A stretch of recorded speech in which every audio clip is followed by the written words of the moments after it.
Bonjour, je suis ravie de te retrouver encore pour un podcast tout en douceur, tout en émotion. Aujourd'hui, je vais te faire rencontrer la douce Océane, qui est une cliente à moi que j'adore parce qu'elle est très émouvante son histoire. Alors on va écouter ça, elle a eu la gentillesse de nous la dévoiler. Ça se passe maintenant, rien que pour tes petites oreilles curieuses, ton âme sensible et bienveillante. Prépare la boîte de mouchoirs, on y va.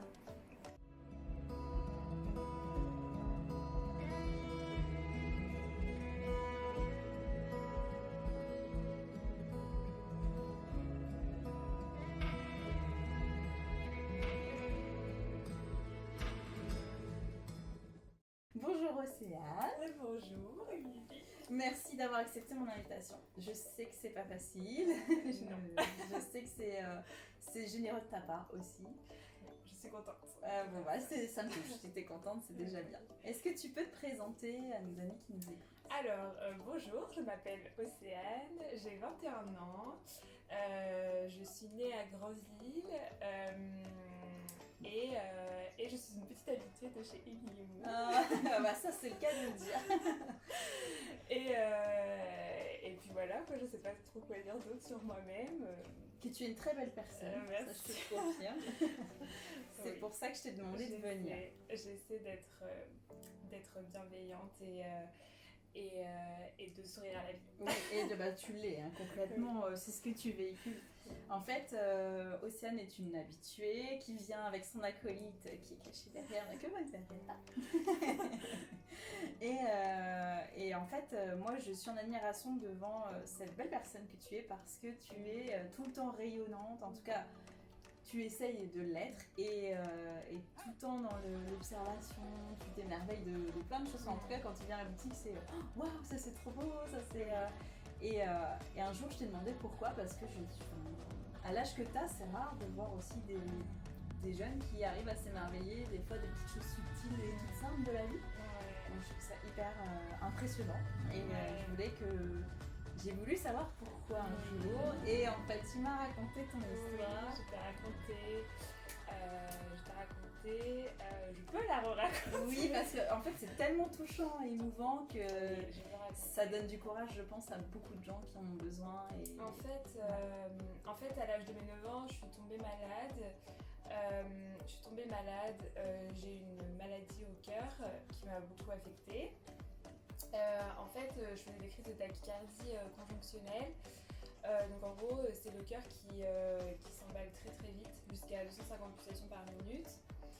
Et ça m'affectait beaucoup dans le sens où j'avais pompier SAMU tout le temps à la maison et c'était pas facile à vivre, etc.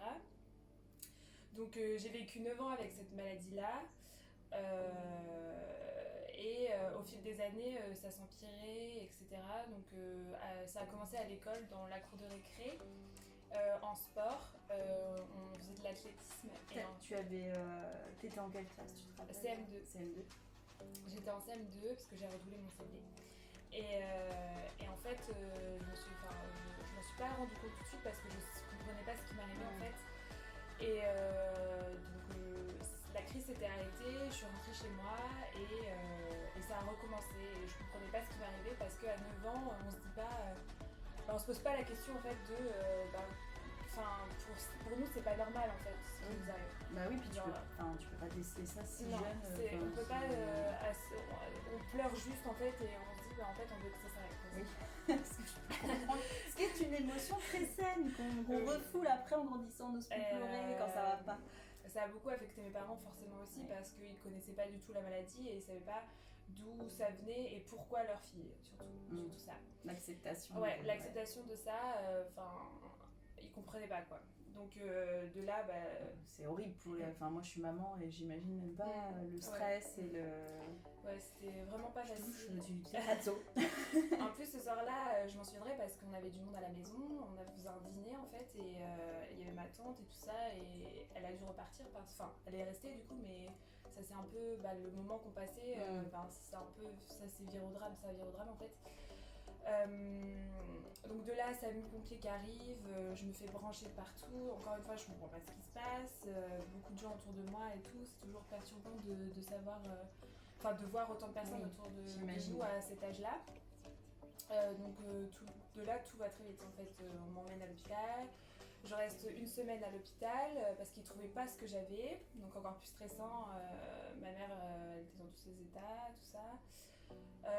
Du coup, ils décèlent que j'ai une anomalie au cœur et que je dois être suivie par un cardiologue à Caen avec un traitement. Donc de là, tout s'enchaîne. Oui. Je vais à Caen. Ça a été des étapes, j'imagine. Ouais, très très lourdes dures. et frustrantes. Et même moralement, quand t'es enfant, t'as la peur aussi de tout ce qui tombe dessus. Au début, comme je disais, je m'en rendais vraiment pas compte. En fait, je comprenais pas ce qui se passait et j'étais pas à me dire mon Dieu, ça va gâcher ma vie, quoi. Oui, t'as pas la maturité. Ouais, Par contre, tu ressens peut-être le stress dans le regard de tes parents, de te dire il y a une inquiétude qui est là. Je me souviens pas trop de ça, mais je sais que ma mère était très perturbée par tout ça. Donc du coup, je vais à Caen voir un cardiologue qui est spécialisé là-dedans. Et du coup, il me dit que je fais des crises de tachycardie conjonctionnelle, il va falloir que j'ai un traitement à vie pour le moment parce que ça pouvait réduire. En fait, j'avais un fil de diamant, ils appelaient ça un fil de diamant dans le jargon chirurgical. Et en fait, c'était un fil électrique qui faisait électricité sur mon cœur, comme un fil électrique en fait, tout simplement. Et c'est là que mon cœur partait en fait, d'un seul coup en fait. Donc on a essayé plusieurs traitements, le premier qui n'a pas fonctionné, le deuxième n'a pas fonctionné, le troisième a fonctionné. Jamais 203. Ouais, jamais 203. C'est ça, ouais. Le troisième a fonctionné, pas les premiers mois, mais après, le temps que mon cœur s'habitue à ça, ça a fonctionné après, quoi. Je commençais à faire de moins en moins de crises, c'était espacé, c'était plus toutes les semaines, tous les jours, tout ça. Donc je reprenais un peu plus confiance en moi parce que je grandissais aussi. Je grandissais vu que je vivais avec ça finalement, j'avais pas le choix. T'avais appris à vivre avec. Ouais. C'est vraiment le mot. J'ai eu du mal au début forcément parce que c'est jamais facile de vivre avec une maladie. Donc voilà, donc j'apprenais à vivre avec ce traitement-là, il fallait pas que j'oublie, sinon je savais ce qui allait arriver au fil du temps. En grandissant, je me disais il faut pas que j'oublie ce médicament-là, mais mes parents étaient derrière moi forcément. Il fallait pas que j'oublie ça parce que sinon je finissais à l'hôpital. À l'hôpital. Dans les premières années, c'était à l'hôpital. Donc je grandissais, mon cœur grandissait, le médicament faisait toujours effet. Par contre, j'avais beaucoup de contraintes. Le médicament me faisait grossir. Donc en fait, en grandissant, je prenais du poids, beaucoup de poids. Le médicament me faisait manger énormément. Je te rassure, quand t'es enceinte, c'est pareil. Oui. énormément. C'est-à-dire que je me rendais pas compte que je mangeais autant, en fait. Je mangeais parce que... T'avais pas de satiété? Non, mon estomac réclamait tout le temps, en fait. Je pouvais manger même une grande quantité, j'avais toujours faim après, en fait. Et c'est à cause de ce médicament-là, en fait. D'accord.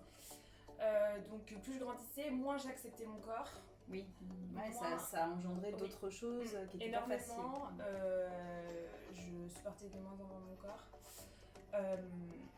J'avais du mal à me regarder dans le miroir vers la fin.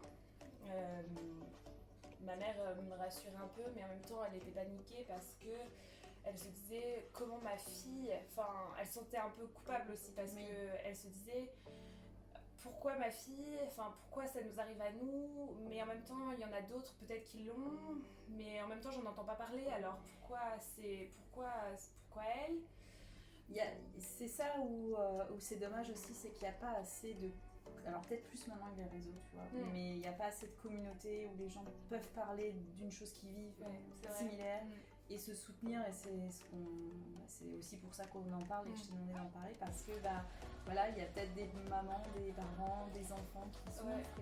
Du coup, en fait, je connaissais personne, moi, qui avait la même maladie que moi. En fait, pendant toutes les années où j'ai vécu avec cette maladie, je ne connaissais personne, je n'ai rencontré personne qui avait cette maladie. Et ton médecin, à l'époque, qui te suivait, le cardiologue, il ne vous mettait pas en relation avec Non, du tout. C'est dommage. Ouais, c'est dommage.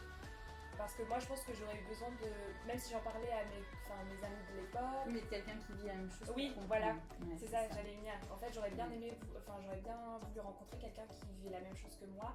Je pense que ça m'aurait libéré de pas mal de Bien choses. sûr.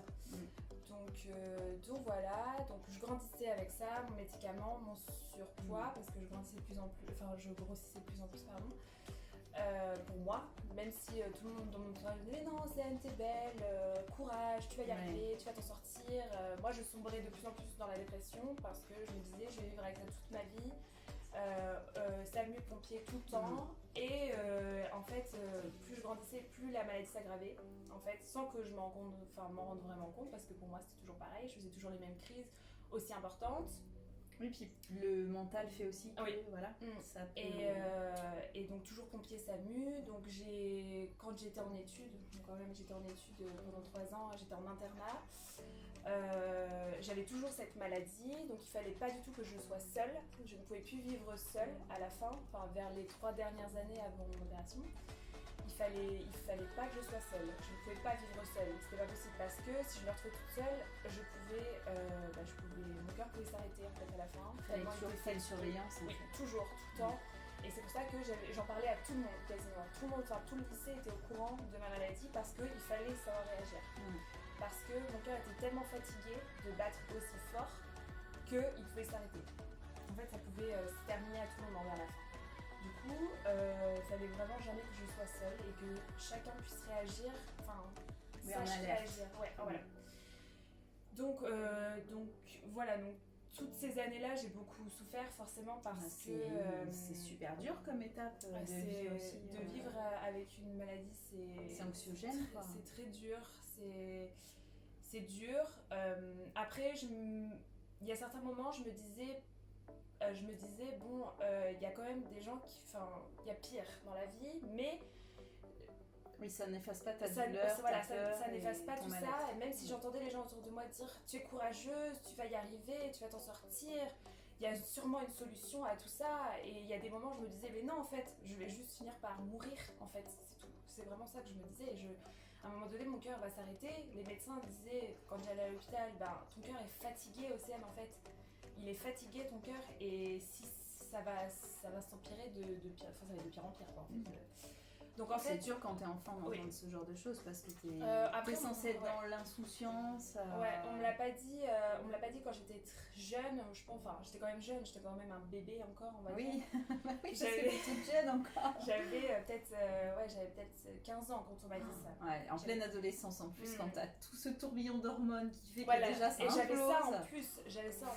Ouais, non, mais... Donc en fait, et surtout le fait de prendre du poids, ça m'a beaucoup affectée parce que avant j'étais fine en fait, j'étais bien dans mon corps en fait, et à la fin j'étais proche des 80 kilos en fait, et j'avais vraiment ce problème là de me regarder dans le miroir, je ne rentrais plus dans mes pantalons. Ton corps t'appartenait plus. Non du tout, j'étais pas bien du tout dans mon corps, vraiment, et quand j'y repense des fois je me dis waouh. Mais alors, il faut savoir que maintenant tu es toute belle, en tout cas dans ta façon de te voir, et puis tu rayonnes. Et donc du coup, au final... il y a toujours un positif derrière tout ça. Oui, bien sûr. Donc au final, j'ai fait ma dernière crise c'était à l'internat à 3h du matin, parce qu'en fait mes crises ça pouvait arriver à n'importe quelle heure de la journée, de la nuit, quand tu veux. Ça pouvait arriver n'importe quand. Ça ne prévient pas. Ça ne prévient pas du tout. En fait, à la fin, ma dernière année, j'étais un légume. Je ne pouvais plus bouger, je ne sortais plus, je n'avais plus d'énergie, de moment avec mes amis. J'étais là, j'écrivais toujours, mais en fait, je ne peux pas sortir en fait, parce que si je sors, ça va me gâcher la journée en fait. Je vais finir à l'hôpital en fait. Oui, en fait, tu appréhendais chaque instant de ta vie en disant. Je vais pas infliger ça aux autres. Voilà, c'est ça, ouais. Et leur mettre un stress. Devenue comme ça, ouais. Je me disais, ça va les stresser, on va passer un mauvais moment parce qu'à un moment donné, c'est sûr que ça va déraper, parce que du coup, à la fin, je faisais des crises. Le médicament faisait plus effet en fait. Et ton corps s'était habitué. Ouais, voilà. Et je faisais des crises tous les jours. Et c'est toujours pompier, SAMU. Donc à la fin, ils m'emmenaient plus à l'hôpital, parce qu'ils avaient trouvé le médicament qui faisait redescendre mon cœur. Donc ça s'appelle la glycérine, qu'ils envoient par perfusion. Et du coup, Alors, ça, j'avais pas percuté la dernière fois qu'on en a parlé que c'était de la XM parce que c'est aussi ce qu'on met dans les fleurs pour les rendre éternelles. ah ouais. Je Donc suis voilà, éternelle. on en apprendrait tous les jours. Bah, tu es éternelle. Éternelle. Oui, et du coup, la glycérine, ouais. La glycérine, c'est dans mon cœur, mais avant, ils avaient une technique qu'on peut plus. Enfin, je sais pas s'ils exercent encore, mais en fait, ils prenaient les 2 pouces et ils appuyaient sur les yeux. Oui, c'est ce que tu m'avais Ouais, ça, je t'avais dit. Ils appuient sur les yeux, et quand j'étais plus jeune, donc à l'âge de 9 ans, ils me l'ont fait. Au début, avant de me piquer, la première crise, ils m'avaient appuyé sur les yeux et ça fait un mal de chien, vraiment. Ça fait très très mal. Si bien qu'à la fin je disais non, je ne veux plus que vous me fassiez quoi, genre je préfère que vous me piquiez et voilà. Donc à la fin ils arrêtaient de me le faire et ils me piquaient directement. Ben, vraiment à la fin ils me disaient, et je suppliais même au SAMU de me piquer en fait, de me faire la perf pour que mon cœur il s'arrête, parce qu'en fait je souffrais en même temps, parce que en fait quand tu sens ton pouls à 250 pulsations par minute ici là, c'est comme si on t'étranglait un peu, genre ça fait très très mal. Ouais, c'est difficilement supportable en fait. Par contre, quand je faisais ma crise, j'étais blanche, mais je restais consciente. Je ne partais jamais. Jamais, j'étais toujours consciente. Je souffrais juste en fait de la poitrine et du pouls, c'est tout. Ton corps se mettait peut-être en mode veille pour supporter tout ça en fait. Ouais, je pense. Mais j'étais très très molle, enfin j'étais c'est ça, vraiment, il je se met pouvais en plus mode rien faire quoi, vraiment Donc voilà, du coup vers la fin je pouvais plus sortir, je faisais plus rien du tout, je restais chez moi. Le simple fait de bâiller, ça me faisait déclencher une crise, je ne pouvais plus éternuer, je m'empêchais d'éternuer, c'est pas une blague, vraiment. Je m'empêchais d'éternuer pour pas avoir une crise, même bâiller, je m'empêchais de bâiller. Le simple fait de s'asseoir sur un canapé vite, la crise démarrait. Et là, alors j'espère qu'il y aura des adolescentes qui nous écouteront sur ce podcast et qui se diront mais finalement, ça va. Oui. Alors là, effectivement, comme on dit, il y avait pire, mais c'est aussi pour prendre conscience que la vie, c'est dur, c'est une bataille, mais il faut aussi en profiter parce que voilà. Bien sûr. Et du coup, je finis mon histoire. Je me suis fait opérer au mois de décembre 2016, le 27 décembre. Et du coup, mon cardiologue à Caen m'avait parlé d'une opération 2 ans avant, en me disant il y a une opération possible, mais on ne pouvait pas la faire avant parce que ton cœur était trop fragile. On ne pouvait pas, c'était trop risqué. T'étais trop jeune. Trop jeune, ouais, et mon cœur n'était pas assez développé. Donc du coup voilà, donc il m'en parle, il me dit en fait ça consisterait à monter jusqu'au cœur avec un cathéter en partant de l'aine et brûler le fil qui touche au cœur. Mais il y a un risque, forcément, parce que le risque zéro n'existe pas. Il y a un risque, il faut faire attention parce que le fil est à côté d'une artère fémorale. Si on touche l'artère, c'est une pile au cœur que tu vas avoir. Donc moi j'étais là, non, je ne veux pas la faire. Je reste avec ma maladie. Je ne veux pas, j'avais très très peur. Mais oui, bien sûr, en plus il t'expose les faits. Direct, voilà. C'est un médecin, il est obligé. Sans filtre. Ouais, il est obligé, on ne peut pas vraiment cacher ça, je pense. Donc il m'explique tout ça, et moi je me mets en pleurs, je dis mais non en fait je ne veux pas, je préfère rester avec ma maladie. À ce moment-là, quand il m'a dit ça, je réalisais pas qu'en fait c'était la seule solution pour que je sorte de tout ça en fait. Elle a un temps d'acceptation. Et donc j'ai mûrement réfléchi, pendant 2 ans j'ai réfléchi, je vivais encore avec cette maladie-là, je souffrais toujours des crises et de mon surpoids du coup. Et puis ça allait en se dégradant. En se dégradant de pire en pire. Et la dernière année, donc quand j'ai fait cette fameuse crise à l'internat à 3h du matin, le cardiologue de Saint-Lô, parce que du coup ils m'ont emmené à Saint-Lô, m'a dit c'est plus possible. Il m'a dit il faut faire l'opération le plus vite possible. Il m'a dit parce que ça sera de pire en pire. Oui, et tu vas prendre le risque de... Ouais, et tu peux pas rester avec ça en fait. Il m'a dit c'est pas possible. Il m'a dit il faut faire quelque chose quoi. Donc du coup j'ai dit j'ai regardé ma mère et j'ai dit oui, faut que je fasse l'opération. Ça y est, t'étais prête. Ouais, j'étais prête. J'avais 17 ans. Belle maturité déjà. Ouais, 17 ans j'avais. Ouais. J'avais pas encore 18 ans. Je m'en allais sur mes 18 ans. Et j'ai dit il faut que je la fasse. J'ai pas le choix parce que si je veux sortir de tout ça, il faut que je fasse cette opération-là. Donc, donc le jour de l'opération arrive forcément. donc je vais à Caen, donc me faire opérer avec un chirurgien qui s'appelle Monsieur Lebon. Ah bah déjà, Ouais. c'était bon signe. Ouais. Monsieur Et Lebon. je l'ai rencontré. Ça rassure. Je l'ai rencontré avant forcément pour qu'il m'explique Oui, comment bien ça allait sûr. dérouler, tout ça. Donc lui en fait il agissait déjà sur des nourrissons parce que cette maladie-là elle peut apparaître dès la naissance. Moi ça s'est pas vu dès la naissance, mais on peut faire cette chirurgie Mon sur Dieu, des à la nourrissons. naissance, c'est... Donc imaginez la taille du fil à brûler sur un nourrisson. Oui, j'imagine C'est pas tout le petit. stress et le... Puis il y a un bébé en plus, quand ça fait passer nuit, enfin tu sais pas, il Voilà. peut avoir des crises. Enfin bon, bref, on va Voilà. pas rentrer dans des trucs trop chirurgicaux parce que vu que on est de... Ouais. Et du coup, donc l'opération arrive, donc il m'explique l'opération, il me dit Océane, l'opération va durer 3 heures normalement. Si tout se passe bien, ça dure 3 heures. Donc on déclenchera des crises toutes les 20 secondes pour savoir d'où ça part, forcément. Donc, Oui, ils ont toute une analyse en amont. Ouais. il me dit par contre, tu ne seras pas endormie. Il me dit, tu ne seras pas endormie, juste localement, tu seras endormie localement. L'horreur. Et je vois Pipa qui fait une drôle de tête derrière la Ah caméra. oui, parce que je vais t'expliquer. Alors, on ne rentre pas trop dans le détail chirurgical parce que clairement je suis très sensible. Ah d'accord, ok. Et, Ok, la d'accord. première fois que tu me l'as raconté, Ah, j'ai mince. failli. Ah, Mais pardon. non, mais t'inquiète pas, c'était. Voilà, au moins j'ai compris toute ton histoire. Oui. Mais déjà, rien que là, je vois que Pipa réagit Ah oui, et Ça c'est m'étonne poignant. en fait, c'est c'est poignant. hyper ouais. poignant parce que t'es quelqu'un de tellement solaire Ouais. et rayonnante que jamais on penserait que t'es passé par là. Mais on comprend pourquoi t'es comme ça.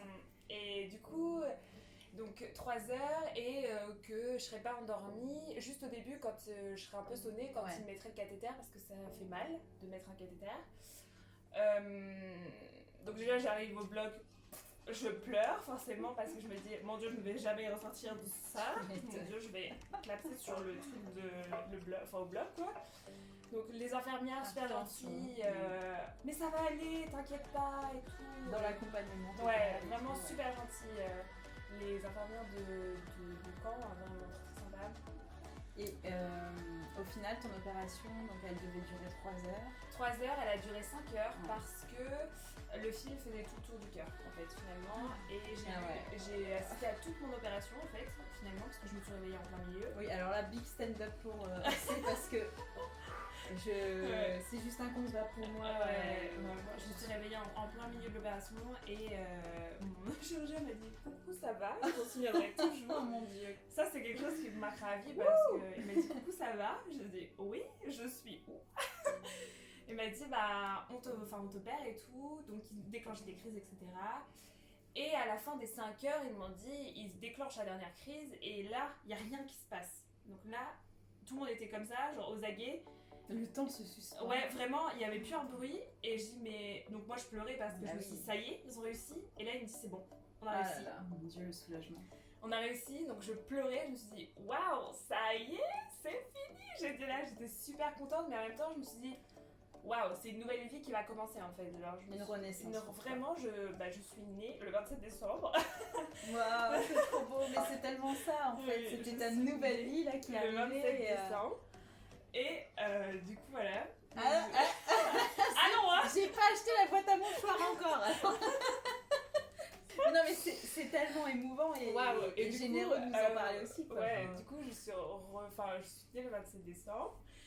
Donc après vraiment c'était une renaissance pour moi, genre je me rappelle la première fois que j'ai couru, c'était après Noël et je ne savais même plus ce que c'était de courir en fait tellement genre j'étais contente et j'étais là, il y avait ma mère qui était là, mais fais attention, va doucement. Et c'est je crois 3 jours après l'opération, je crois. Bah non, c'était après Noël, donc non, c'était 3 jours, je crois, peut-être après l'opération, je courais, donc ma mère était là, non. bah oui, comme tous parents, tu vois. Ouais. C'est, Et moi, j'ai fait mon mais meilleur toi, sprint. voilà, Voilà, t'avais envie de vivre et de j'étais là, croquer la vie waouh. en fait. c'est Après, ça. j'ai tout redécouvert, genre le fait de sortir avec des amis, de faire des manèges à carnaval, Oh là là, mais j'imagine que tes parents ils devaient de toujours refaire être en du frayeur sport, aussi. ouais. C'est genre les manèges à sensation. Tu dois te dire, mais t'es sûr que. Ouais, voilà. Et au début, j'avais très peur de refaire ça. Et quand j'ai refait, j'ai fait waouh, c'est super. Je me suis dit waouh. Et le lendemain de mon opération, je m'en souviendrai toujours, je me suis levée, j'allais prendre mon médicament et ma mère elle est arrivée, elle m'a dit mais qu'est-ce que tu fais Océane? J'ai dit bah je prends mon médicament en fait. Et elle me dit mais pourquoi? J'ai dit bah je suis malade. Et ma mère elle m'a dit mais non, tu n'es plus malade. C'est fini. Genre au début j'en revenais pas trop parce que j'avais senti ce changement là dans mon corps, que j'étais plus habitée par cette maladie là. Et aussi le fait que j'avais perdu 10 kilos. Pendant mon opération, j'ai perdu, le fait de, je pense que le choc et tout ça, ça m'a fait perdre beaucoup de kilos, j'ai perdu 10 kilos. Et le fait de se dire, waouh, je suis mieux dans mon corps, et ben en fait, j'ai remonté la pente. Ouais, renaissance totale en fait. Et après, je me suis dit, après tout ce que tu as vécu, tu ne peux pas te permettre d'être malheureuse. Après tout ça, je me dis, c'est chargé. Tu as traversé tellement de choses que tu peux pas te permettre de pas faire ce que de pas faire ce que tu veux faire en fait, genre oui, t'es obligé de mordre la vie en fait. Ouais, t'es obligé parce que c'est comme une deuxième chance finalement en fait, genre c'est tellement beau que je te jure c'est hyper émouvant. La première fois je me suis pas autorisée parce que j'étais en boutique derrière le comptoir, mais là je prends tout ça en fait bon, ça me fait quand même quelque chose de le raconter, mais j'aime bien raconter mon histoire parce que je pense que ça peut aider des gens et en fait, c'est le but. Quand j'étais au lycée, pour finir, j'étais au lycée et il y a une fille que j'ai rencontrée qui avait la même maladie que moi. J'ai rencontré quelqu'un qui avait la même maladie que moi après que moi je me suis fait opérer en fait. Et ses parents étaient là, ses parents ne voulaient pas qu'elle se fasse opérer parce qu'ils avaient peur de la perdre. Elle faisait pas des crises très très très très grosses. Elle allait juste à 100 pulsations par minute, c'est ce qui est déjà énorme.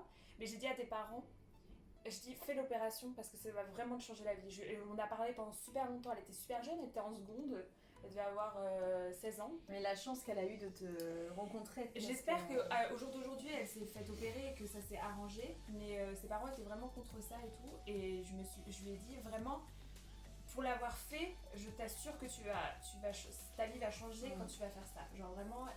Moi, ma vie a tellement changé depuis que je suis mieux dans mon corps, je suis heureuse d'avoir fait cette opération, même si avant j'avais très peur de la faire et au final je ne regrette en rien. Tu renais de tes cendres, t'es un petit phénix. Ouais, je suis un phénix. On parlait d'Harry Potter hier, mais moi je te vois vraiment comme un petit phénix. Je suis tellement contente d'avoir fait cette opération et reconnaissante envers la vie, de m'avoir laissé une deuxième chance, que je ne vais pas me permettre de passer à côté. Voilà. Et c'est super beau. Et c'est tout à ton honneur déjà de nous l'offrir, parce qu'on en a parlé toutes les deux avec ton petit acolyte qui est là. Mais voilà, c'est hyper généreux de ta part d'en parler aux autres et d'aider. C'est dans cet échange et cette optique-là que je voulais t'interviewer sur ça, parce que quand tu me l'as raconté, ça m'a touchée mais en plein cœur, c'est ce qu'on disait ce matin avec Pipa, c'est le cas de le dire. Mais voilà, il y a aussi le fait que ça peut aider d'autres personnes et que j'espère que maintenant ils font se rencontrer les gens qui ont les mêmes problématiques pour aider les parents, les familles. Oui, parce que ça aide pas que la personne qui est impactée, qui est impactée, ça aide aussi l'entourage à reprendre confiance, même si c'est compliqué dans ces moments-là, parce que c'est dur de se dire que il y a une issue. On est tellement atteint, la personne est tellement atteinte par la maladie qu'on se dit en fait, est-ce qu'elle va s'en sortir? Est-ce qu'on a du mal à se dire à rester optimiste. C'est normal, vraiment, je pense que au début tu l'es et puis plus les années avancent, si tu vois que la maladie empire, forcément tu perds espoir, c'est humain. Et le fait que toi maintenant t'es une personne aussi solaire, quoi, c'est clairement le mot, c'est fume sec. En fait ça a changé du tout au tout en fait. Bah oui, ça a vraiment changé du tout au tout, parce qu'avant j'étais vraiment une personne pessimiste, vraiment quand j'étais malade et un petit peu après forcément parce que j'avais du mal à reprendre confiance. Oui, c'est normal. T'as eu un développement personnel. Ouais, voilà, c'est ça. Et en fait oui, quand je suis née le 27 décembre, j'étais une autre personne. Vraiment, j'étais une personne avec de l'optimisme. J'étais comment? T'étais transformée. Oui, j'étais contente, transformée. J'étais une autre personne, vraiment. Je pense que c'est toute cette renaissance qui a fait que je me sentais une autre personne en fait. Genre, Ouais, c'est comme plus si comme avant. C'est comme si tu quittais un corps, Voilà, c'est ça, vraiment. un état d'esprit, C'est vraiment pour, ça, ouais. pour devenir En fait, c'est de la vraiment magie. celle que tu es. Mais la vie est magique. La C'est vie, de la c'est de la magie. magie. Mais- Il faut croire en sa magie intérieure, Oui. pas de dire, mais c'est tellement Oui. vrai. Et Ouais. on a cette force de renaître de nos cendres quand on touche le fond. On ne peut que se relever. Alors c'est hyper dur, on trébuche des fois. Ah oui, vraiment. Rétame, on se fait très mal.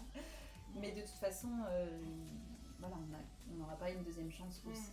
Oui, bien sûr, il faut la saisir. Comme Voilà, on donc peut. toi tu as eu cette deuxième chance. J'ai eu cette la chance d'avoir cette deuxième, Ouais. parce que c'est une chance quand même, parce qu'il y a des gens, quand même mon chirurgien m'avait parlé d'un cas en particulier pour lequel ça n'avait pas fonctionné, l'opération, et du coup ça s'était mal terminé pour cette personne en fait, donc elle n'a pas survécu en fait, genre elle est... Ouais, il est obligé de... Oui, il m'en a parlé pour quand même prendre, dire que le risque zéro n'existe pas quand même et qu'il faut quand même se mettre en tête. Enfin, c'est de la réflexion cette opération-là quand même. J'ai eu 2 ans pour réfléchir quand même. Encore un hommage, big up aux médecins. Et vraiment, ce chirurgien-là, Monsieur Lebon, c'est quelqu'un vraiment d'exceptionnel. Genre, il est incroyable. Peut-être qu'il nous écoutera. Ah, en oui. tout cas, c'est l'occasion de lui faire un petit coucou. Océane va très bien. Et c'est une très belle personne. Oui, je suis en vie. Je le remercierai jamais assez. Genre, je l'ai remercié 50 fois au moins pendant l'opération. J'ai dit mais merci. Mais c'est beau aussi d'avoir cette gratitude parce que tu as des gens qui se font sauver, qui se font soigner et il n'y a même pas cette reconnaissance. En fait. Même le cardiologue, donc j'ai oublié tellement c'est passé ça. Mais... c'est normal, c'était une autre vie. Mon cardiologue a été muté à Paris et il a demandé de mes nouvelles après l'opération. Il a demandé de mes nouvelles à ma mère et ma mère elle lui a dit, il était content pour moi que j'avais fait l'opération. Oh, c'est génial. Et il avait demandé de mes nouvelles, est-ce que Océane ça va, est-ce qu'elle a fait son opération finalement, est-ce qu'elle a pu ses crises. Et en fait on m'a informée du nom de la maladie quand je me suis fait opérer. Je ne savais pas comment s'appelait ma maladie. Elle s'appelle la maladie de Beauvray. D'accord. Et pendant toutes ces années, pendant mes 9 ans,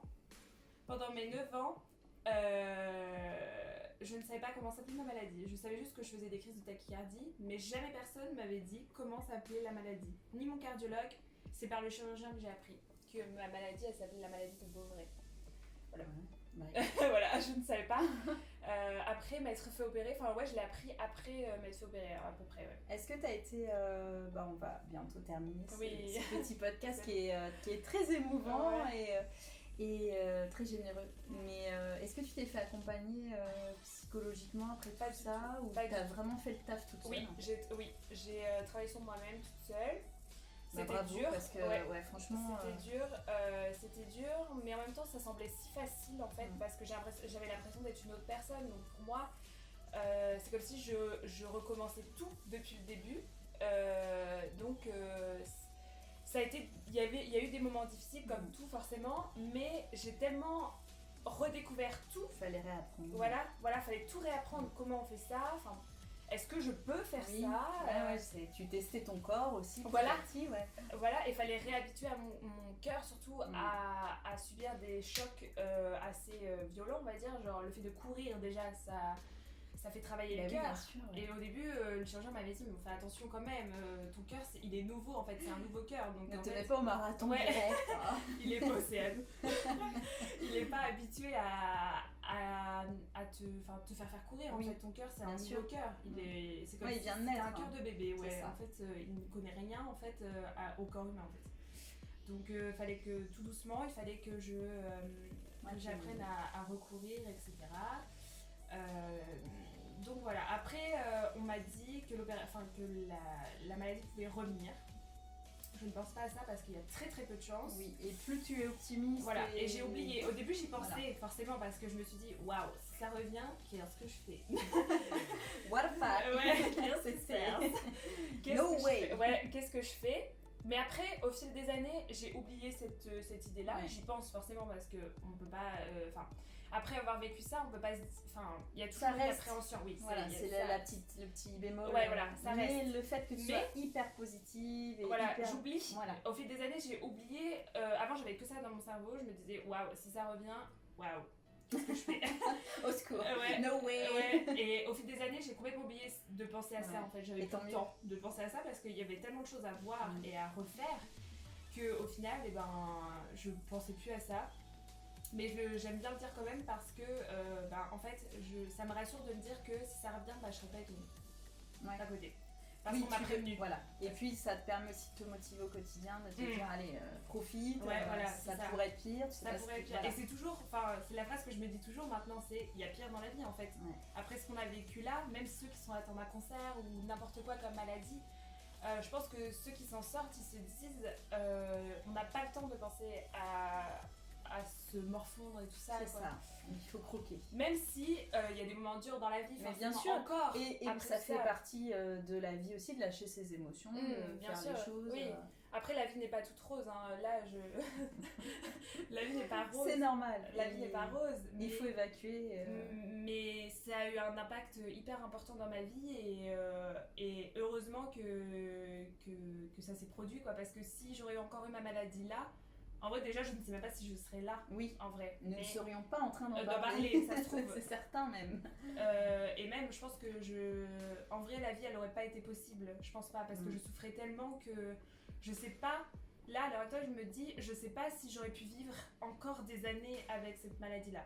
Je pense que soit je me serais laissée aller, probablement, ou alors je serais pas là. Ton corps t'aurait usé, peut-être. Je pense.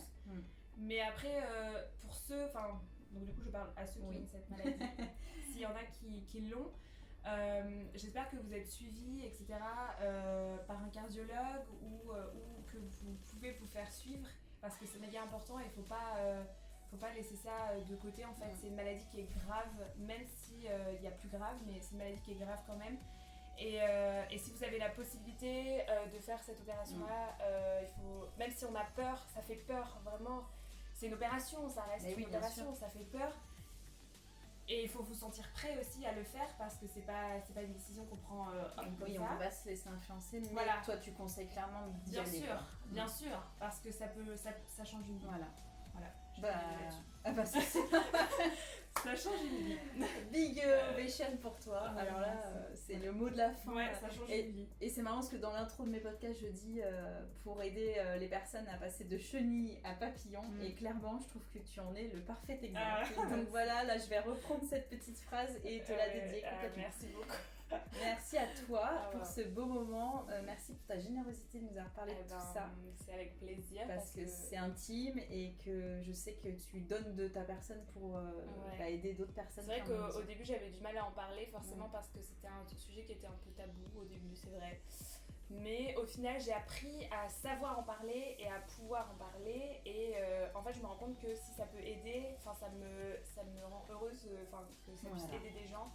Et même à en parler, c'est plus tabou pour moi d'en parler et j'arrive à en parler tranquillement sans me cacher ou me dire ça me rend triste d'en parler en fait. Maintenant je suis complètement ouverte pour en parler, même si ça m'émeut encore parce qu'il y a des personnes... ça nous émeut tous. Et je pense que vous aussi d'ailleurs, parce que ça touche quoi.